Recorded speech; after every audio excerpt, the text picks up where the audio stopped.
One in five suffer. Erase the stigma.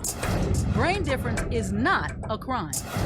Mental health isn't just your problem. It's our problem. And now, Mental Health Mondays with Marla and Dave. Welcome to Mental Health Mondays. I'm Dave. And I guess that leaves me the only option. Ha! I'm Marla. Well, that's Dave Jr. Anyway, so just joking. I kid. Today, as usual, our show is brought to you by Mental Health Mondays in cooperation with NAMI San Fernando Valley and Loving Beyond Reason. You can actually donate. We need you to donate to help bringing you this great content every week by either going to NAMI San Fernando Valley's webpage and there's a donate page for Mental Health Mondays. The same thing exists on Loving Beyond Reason, so make sure you visit those. Give. We need you. Together we can actually win our battle against the stigma of mental illness. Our guest today is Erica Blumfield. And I'm very excited to have Erica as our guest. It's such a informative and inspiring story. Go ahead, Dave. Absolutely. Erica is an expert storyteller, and she teaches creative writing and reading to elementary children. As with most of us who are soldiers in the battle to erase the stigma of mental health, she has dealt with issues of her own. Ultimately, Erica's story is a story of triumph and continued success. When we return, our guest again is Erica Blumfield. Cannot wait. Move.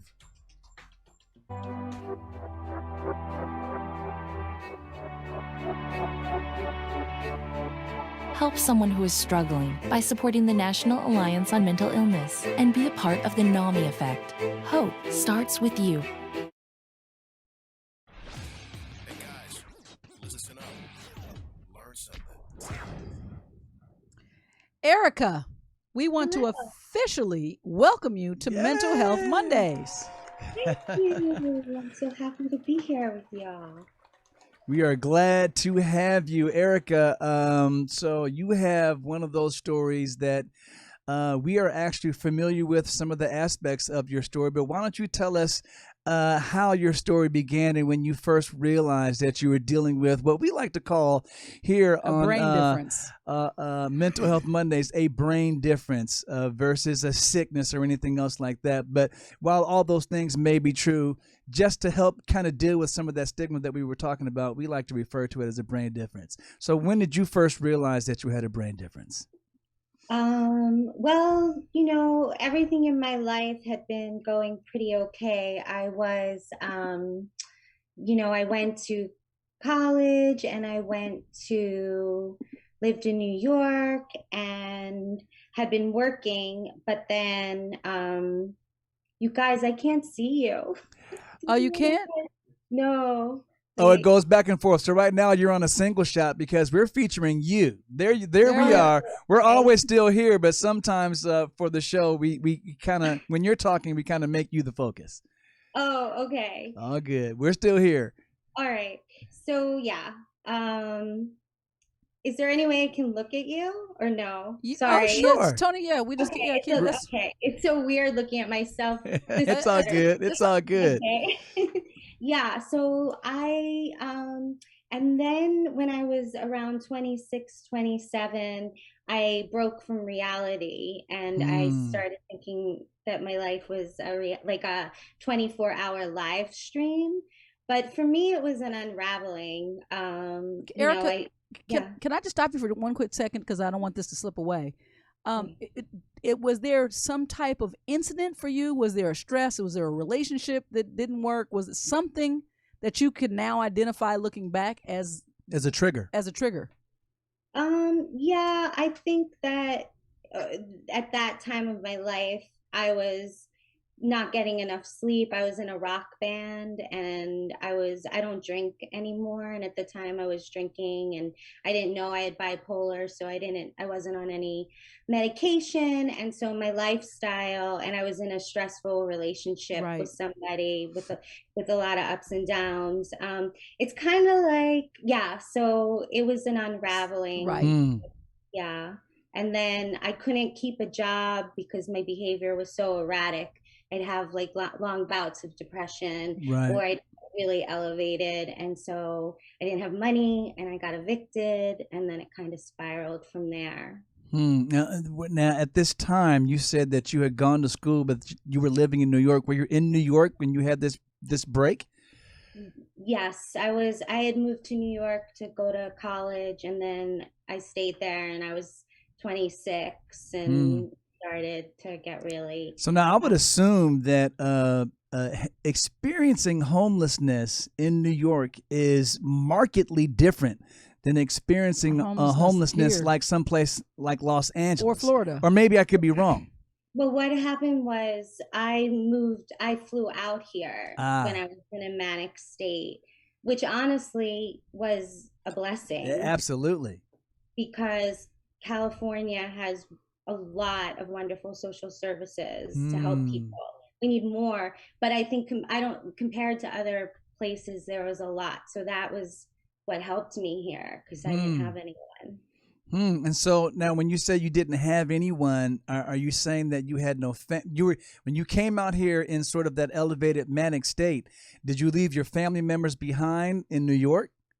Right. So what happened is my family life was always difficult. Right. I came from an abusive household, and I had no option. So I went home for a couple months, but they were still actively abusive, and their perception was that I was faking. I don't know. So trauma. So, yeah, it was traumatic. I had a cousin who helped me and let me stay with her. She bought me a ticket out to LA, and I stayed with a friend, but I was so sick, or not sick. I was really struggling. I was really not feeling well. And, I took too many pills and drank too much, and she had to take me to the hospital because I was saying I didn't want to live anymore. Right. And then I was in the hospital for 10 days, and then I had nowhere to go. So the social worker found a place for me to go for 30 days in the hope that they would maybe be able to find me transitional housing treatment center. And so I actually want to get a little bit into, because, it's always miraculous when we can talk to a person who's been in, you now in retrospect, you recognize that you were in a whole nother alternate reality. And you are, in functioning now in what we call the consensus norm. So so we don't believe that there's a normal for you, but there is a collective group of people that consent that this is how we agree that this behavior is norm. So now you're in our consensus norm. But at that time, and this is something that I really want to touch on in a deeper way, that to kind of explain that you can't even get to help, to meds, to, when you're in that place, reasoning with you at that point from a consensus norm reality is something you can't even hear. Is that accurate? That's exactly right. I mean, that's part of the battle, right? Is that when people do want to help, it's often really hard to help someone who's not in reality. They were telling me I wasn't famous, and I was like, "You're jealous of me. I'm the most famous person in the world. Madonna and Oprah are producing my reality show." I thought the grandeur. Grandeur. And I think that's one of the things why people slip through the cracks, or people aren't able to get help. One of the reasons, and why maybe family members get frustrated or can't help people more fully. But I think, so yes. Yeah, for sure. Okay, well, and then as you came out here, you left New York. You came out here. You were able to be put into a sort of a temporary housing, and you said that was going to be up to 30 days. And we're about to have to go to a break. So when we come back, we want to hear about your next steps toward healing. So when we come back from this break, we'll have more with Erica Blumfield. It's a great conversation. Absolutely. We'll be right back. When Dave and Marla get together, it's hot.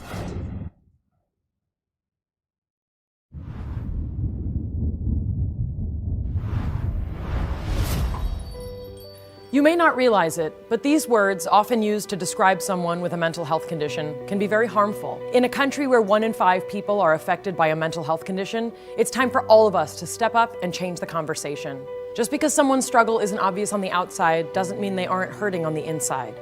We need to see the person, not the condition. Join with me, pledge to be stigma-free.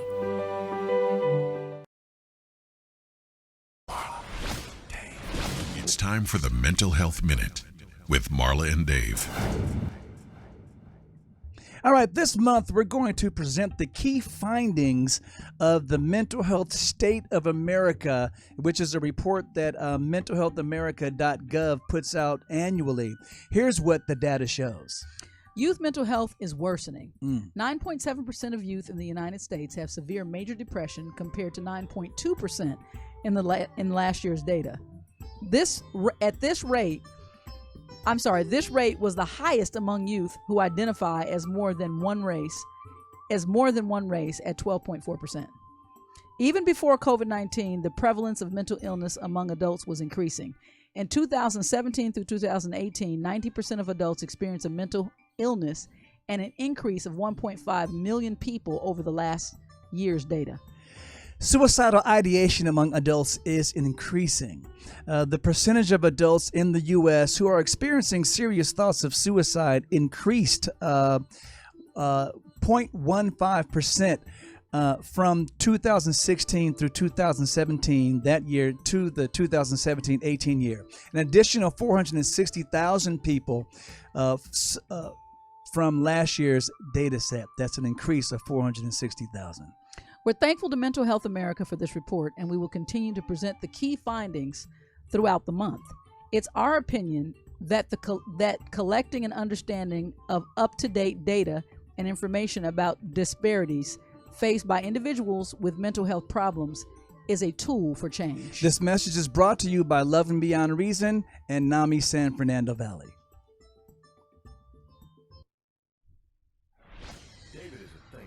I never do anything without thinking about it first. Marla is a feeler. I basically wear my personality on my sleeve. But when Marla and Dave get together, it's like a match dancing with a firecracker.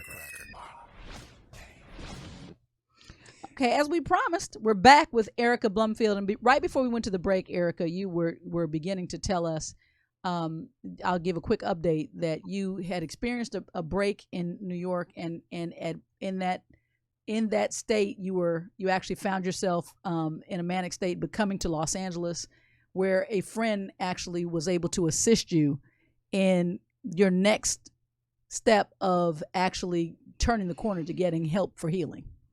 Yes, she took me to the emergency room at UCLA, and I was in the hospital for 10 days on the acute ward, and then the social worker was able to move me, and then I was at this place for 30 days, and then they found me a wonderful place through San Fernando Valley Mental Health Services, and it was called The Harbor, and it had about 12 patients. Wow. And consumers, and we had 24-hour care and social workers there to counsel us and help us learn how to take our medication and rebuild our life skills. I went 5 days a week to day treatment at a center where we had intensive group therapy and activities and ways to help us reintegrate into society. So what was your first step of being able to, the breakthrough moment? Was it being put back on, was it the medication that gave you a portal to understand, wait a minute, there's two realities here, and this one gets me in a lot of trouble. So I need to figure out how to stay in line with this other, with the consensus reality. Right. Well, the truth of the matter is I feel like it's a very long process to wellness, and it's not like you just take a pill and you're better. Right. It was a very long process to find the right combination of medications that kept me stable. And I was in a treatment center,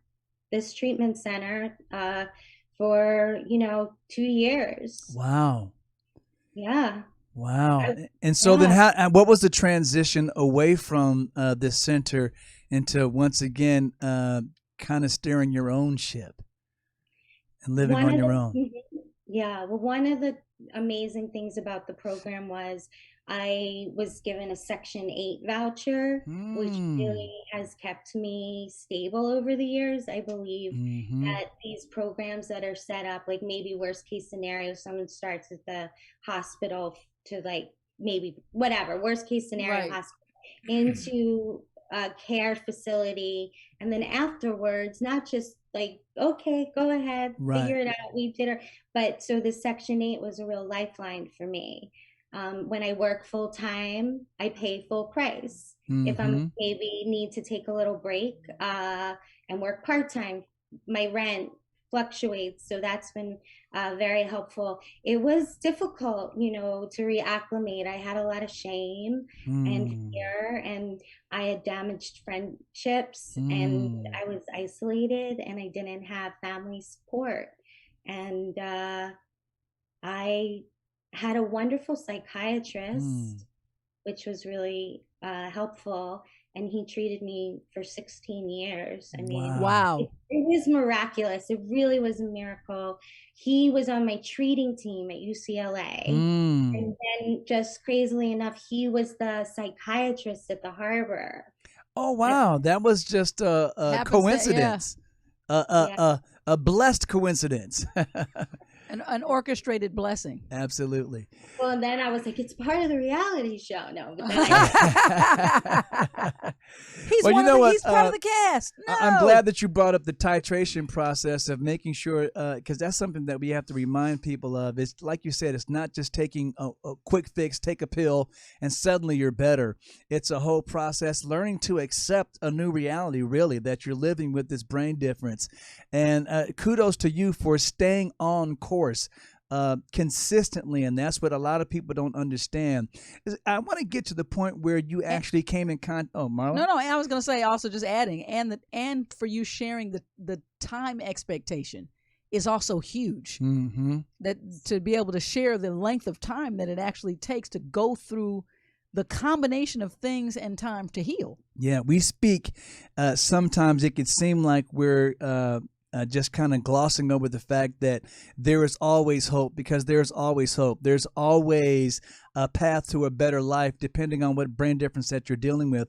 It's not always instantaneous. It's never we want you guys to understand that, and it usually requires a discipline to stick with the program. So let's turn the story a little bit, Erica, to how you came in contact with NAMI for the first time. Okay, so one of the things was once I was living on my own again in Section 8, I was very isolated, and so it was recommended that I get in touch with NAMI, and they had a class starting, a class on mindfulness and a group environment where we'd share and also do exercises to help manage our anxiety and fears and, what we were feeling. And it was so helpful because I made friends there, frankly. I mean, absolutely. Mindfulness is always great. We love it. Yoga, breathe, great. Yes. But I was so lonely, and I felt so outside of. I felt like I was always going to just be the crazy person, and everyone was just going to think that of me. And I met like a couple nice women, and we became really close friends. One of them kind of went off and does her own thing. Another one, she and I are super close. Like as soon as I found out I was coming on your show, I called her, and my goodness, it's been like 17 years. So. Wow, you gained a buddy when you found NAMI. That's awesome. A lot of people, we want to remind you of that as well. NAMI has a lot of services that are there for you. Classes. They're peer-to-peer classes, they're family support classes, they're all kind of support classes. There are also ways that you can actually donate your time and services once that you've experienced these classes that are so helpful. It was helpful to us as our family. It was helpful to Erica as well. We're going to take another break, but Erica, when we come back, we want to really dig into your really emphasis, and I appreciate your emphasis on representing the everyday person's story when it comes to mental health. We'll be right back. Stay tuned.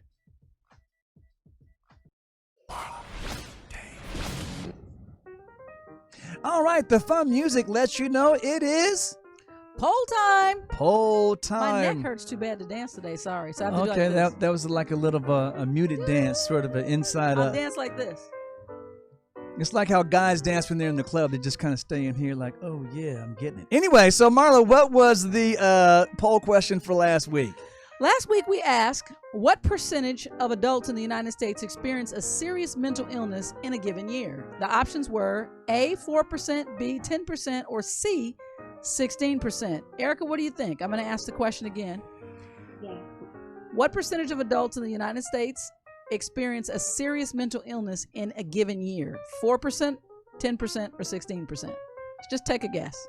I think it's 16. I think it's 10 or 16, but I think 16 if everyone felt it was safe to say so. So we hate to say that it's sort of a trick question because the separation is in the word serious mental illness. So a lot more people experience depression, so to speak, but it's really more like schizophrenia or other things like that, or multiple personality disorder, bipolar, that are considered serious. So that number, fortunately, is a lot lower, and that's 4%.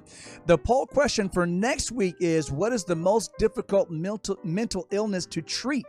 Your options are A, depression, B, ADHD, or attention deficit hyperactivity disorder, or C, borderline personality disorder, or BPD. While we know the answer, we invite you guys to visit our social medias, sites, wherever you come across them. The poll question will be there. Your voice needs to be heard, and we want to hear it. And how do you make that happen? Vote. Absolutely. Stop by NAMI San Fernando Valley's website or Love and Beyond Reason website also, and donate to Mental Health Mondays. We need your help to continue to bring you this great information. We'll be right back.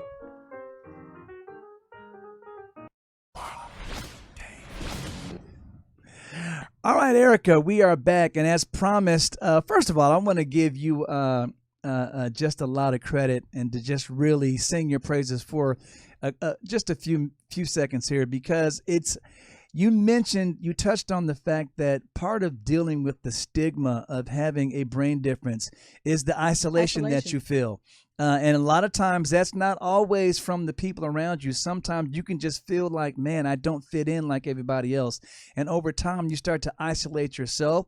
There are times when you can come across people who don't quite understand brain differences, and they might mistreat you, or that stigma does exist there as well. But I'm glad that you brought that up, because it kind of leads into how you really realized that a lot of people fall through the cracks because they don't have that sort of hookup, because maybe they might be famous, maybe they might have a decent amount of money. Because what we found a lot of time dealing with a brain difference is to treat it properly without insurances, without some of these great programs that you were able to take advantage of. It costs a lot of money. So people that have means sort of are able to deal with brain differences in a different way than what we would say, as you say, the everyday person. Speak to that everyday person struggle. Right. Well, absolutely.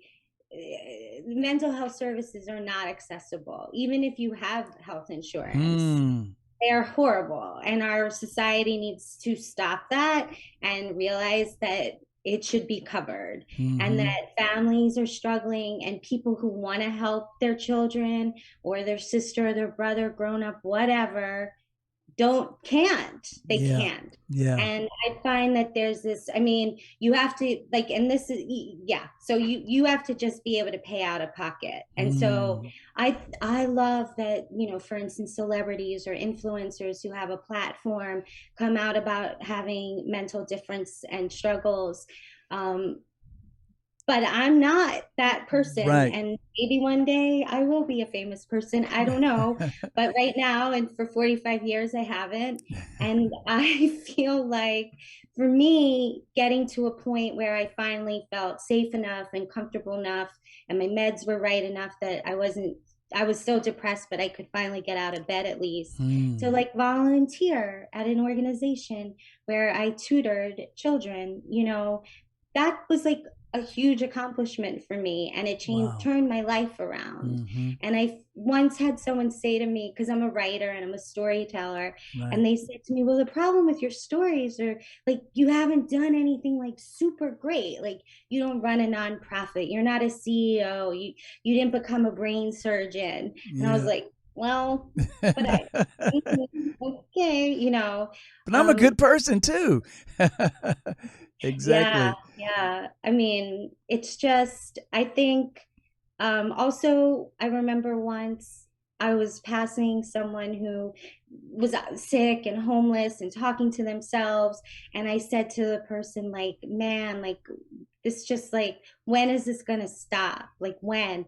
And the person said to me, that person's a waste of a life. They're never gonna. Wow, the person that you were speaking with referred to the homeless person that was dealing with an issue, said that person is a waste of a life? Yeah, they're never coming back. Wow. Right. So I feel like I want to say that too. People are reachable, but we have to believe that they are. And I think we also have to continue these types of conversations, because the situation we were thrown into with our son, it forced an education, and that education was an understanding to a portal. And you said something very important at the beginning of this segment that I caught, that I want to reiterate. You have no idea until you're in the situation that the system really only guides you to an option of provide for yourself, you or them. So even our foundation being loving beyond reason, that's why it's named what it is, because we recognize quickly that what we were doing was loving beyond what most people consider to be reasonable. I had people in my family that would say, there's nothing else you can do for him. Just let him go to the street. And we just, it was not an option. So for us, whatever we have to do. And so I get it. And so when you say that, that hits home for us, because our mission together, all of our voices can continue to facilitate the education that brings the understanding to have the opportunity to get through to every soul has a value. Absolutely. And I just love that you were there for your son. I mean, that's wonderful. And I think you're right. You do is kind of have to love in a deeper way. And I don't believe in tough love with mental illness. It's not somebody's fault. Right. You don't just pick them out and yell at them. You don't yell at somebody who maybe has one leg. Run faster. Right. Exactly. Why the hell didn't you win that race? What do you mean? And I think, you bring up another good point, and that point is, homelessness is usually looked at from a have or have not perspective, and it's really a mental health issue 90% to even 99% of the time, most of the time, like Marla said. And so we need to start addressing it in that manner. Man, the conversation has been amazing. You're an amazing person. We're going to take a quick break. We're going to come back with Erica Blumfield. Bad. What are you doing? Hurry. Worthless. Don't trust them. They'll hurt you. You're worthless. It's pointless.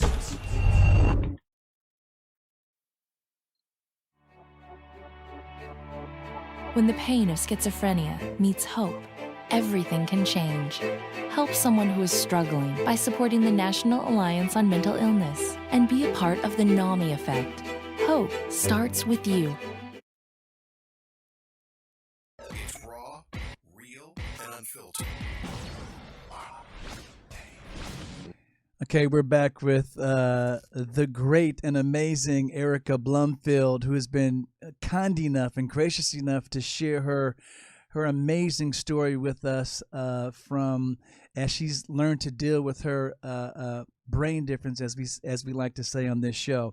Erica, you were telling us about how you advocate for the everyday person's story, and you also shared earlier before the show that you decided to look at your mental health, the brain difference or the mental illness, in a different way. You changed the perspective And you, instead of looking at it as something that was a burden, you chose to look at it as a gift. Explain that. I spent so many years being so sad and beating myself up and feeling like I was never going to accomplish anything. And I said, you know what? That's a lot of energy. What if I switched it? And realized that if I just started saying you can and you are and you're a survivor, then maybe I could make some difference. I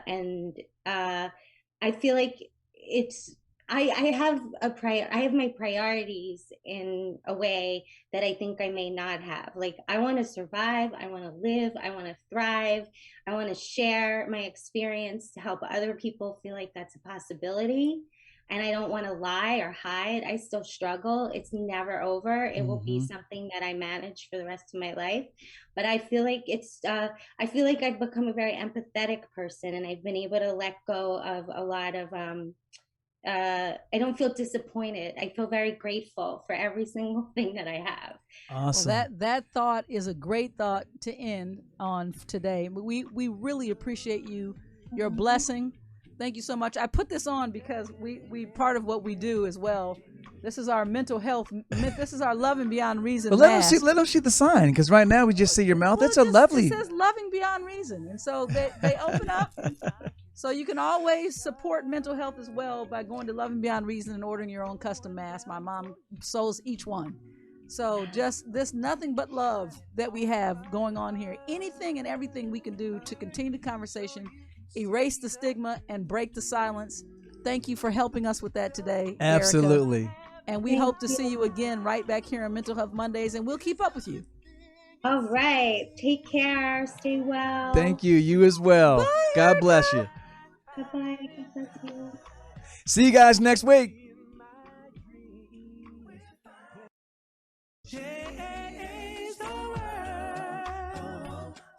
How it be the sunlight.